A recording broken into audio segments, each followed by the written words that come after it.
Hello বন্ধুরা, তোমরা সবাই কেমন আছো? তো আমরা সবাই মিলে আজকে যাচ্ছি দীঘার উদ্দেশ্যে। এই যে সমুদ্রের পাশ দিয়ে যে রাস্তাটা, খুব সুন্দর লাগছিল রাস্তাটা। মাঝে মাঝে এত ঢেউ আসছিল যে পুরো রাস্তাটাই জলে ভিজে যাচ্ছে। আমরা এই রাস্তাটা দিয়ে যাব বলেই আমরা এই দীঘার জন্য এই রুটটা নিয়েছিলাম। তো আমাদের এই রাস্তাটা যাওয়ার জন্য মেন আমাদের এই রুটটা নেওয়া। তো ফার্স্টে আমরা মন্দারমণি গিয়েছিলাম, ওখান থেকে আমরা দীঘা যাচ্ছি। তোমরা অনেকে হয়তো মন্দারমণির ভিডিও দেখোনি, তো তারা সবাই গিয়ে মন্দারমণির ভিডিওটা অবশ্যই দেখো, কেমন লাগলো অবশ্যই জানিও।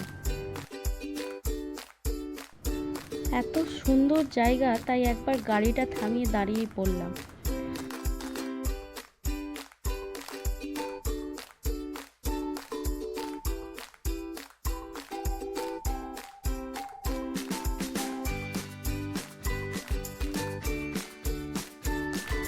গাড়িটা যেই দাঁড় করিয়ে ক্যামেরাটা বন্ধ করে কাঁচটা খুলেছি, অমনি এত জোর ঢেউ দিল, ঢেউটা পুরো গাড়ির ওপর দিয়ে গেল।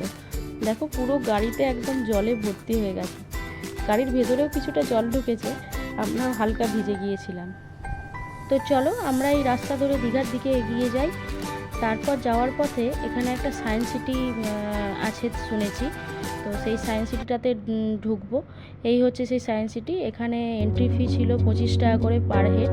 তোমরা হয়তো অনেকে কলকাতায় সায়েন্স সিটিতে গেছো, সেখানেও এরকম অনেক কিছুই রয়েছে। তো এখানে বিভিন্ন ধরনের শো হয়, 3D শো, তারপরে স্পেস শো, তার জন্য আলাদা করে টিকিট কাটতে হয়। তো ওখান থেকে বেরিয়ে আমরা এই হোটেলটায় উঠেছিলাম। এটা নিউ দীঘাতে ছিল হোটেলটা। আমরা নিউ দীঘাতে হোটেল নিয়েছিলাম। তো এই হোটেলটা কত কি বাজেট পড়েছিল আমি সব ডেসক্রিপশানে দিয়ে দেবো।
তারপর আমরা একটু স্নান টান করলাম বিচে।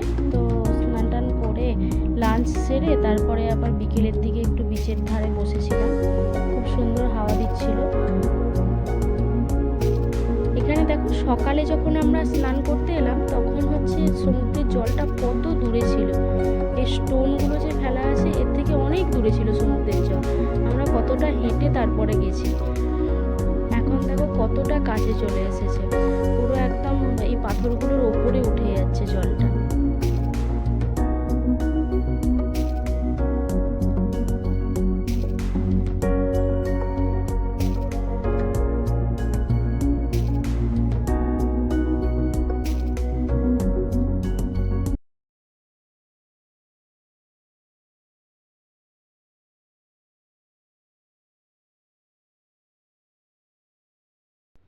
তো পরের দিন আমরা সকালে গিয়েছিলাম চন্দনেশ্বরের মন্দির। তো ভেতরে ক্যামেরা অ্যালাউ ছিল না, তাই ছবি তুলতে সেরকম কোনো ভিডিও করতে পারিনি। তাও অনেক রিকোয়েস্টের পর একটা ছবি তুলতে দিয়েছিল। এখান থেকে বেরিয়ে হোটেলে গিয়ে লাঞ্চ টাঞ্চ সেরে বিকেলের দিকে আমরা বেরিয়েছিলাম একটা পার্কে। তো এই পার্কটা শুনেছি দীঘাতে নতুন হয়েছে, ঢেউসাগর পার্ক। তোমরা হয়তো অনেকেই জানো, আবার অনেকেই জানো না। তো এর ডান দিকে রয়েছে পার্কিং জোন, আর বাম দিকে রয়েছে তোমার টয় ট্রেনগুলো এসে দাঁড়াচ্ছে। টয় ট্রেন তোমাদের পুরো পার্কটা ঘুরে দেখাবে। তো এই টয় ট্রেনের ছিল টিকিট ছিল 10 টাকা করে, আর এন্ট্রি ফি ছিল 10 টাকা। আর হচ্ছে পার্কিং ছিল, বাইক পার্কিংয়ে 10 টাকা, আর কার পার্কিংয়ে ছিল 20 টাকা করে।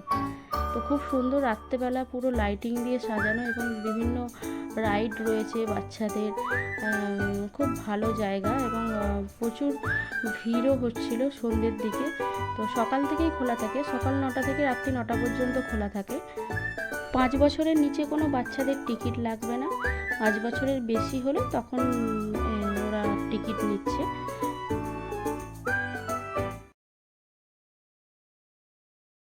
তো পরের দিন সকালে আমাদের বাড়ি ফেরা ছিল। বাড়ি ফেরার আগে আমরা ভাবলাম অমরাবতী পার্কটা ঘুরে তারপর বাড়ি যাব। তো আমাদের হাতে কিছুটা সময় ছিল, তো তাই আমরা অমরাবতী পার্ক ঘুরে তারপর আমরা বাড়ির দিকে রওনা দিয়েছিলাম। এই হচ্ছে অমরাবতী পার্ক, এদিকটায় টিকিট ঘর রয়েছে, আর এটা এন্ট্রি গেট। তো এন্ট্রি ফি ছিল 80 টাকা করে পার হেড। তো 3 থেকে 12 বছরের মধ্যে হলে 46 টাকা করে নিচ্ছে, আর তোমার 3 বছরের কম যদি হয় তখন ওরা ফ্রি, মানে টিকিট নিচ্ছে না তাদের। ভেতরে যে রাইডগুলো রয়েছে তার জন্য আবার আলাদা করে টিকিট কাটতে হবে তোমাদের। তো অনেকগুলোই রাইড রয়েছে, বোটিং রয়েছে, এখানে রোপওয়ে রয়েছে, তার জন্য তোমাদের আলাদা আলাদা করে টিকিট কাটতে হবে। তো আমরা প্রথমে রোপওয়েটার জন্য টিকিট কেটেছিলাম। রোপওয়েটা করে ঘুরলে পুরো পার্কটাই তোমরা দেখতে পাবে।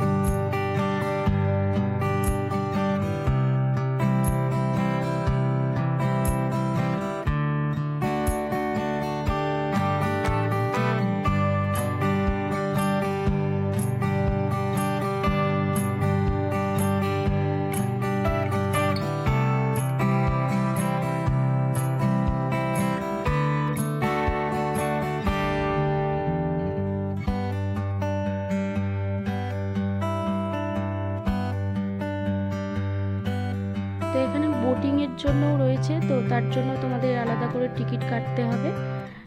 তো তোমাদের এই ভিডিওটা কেমন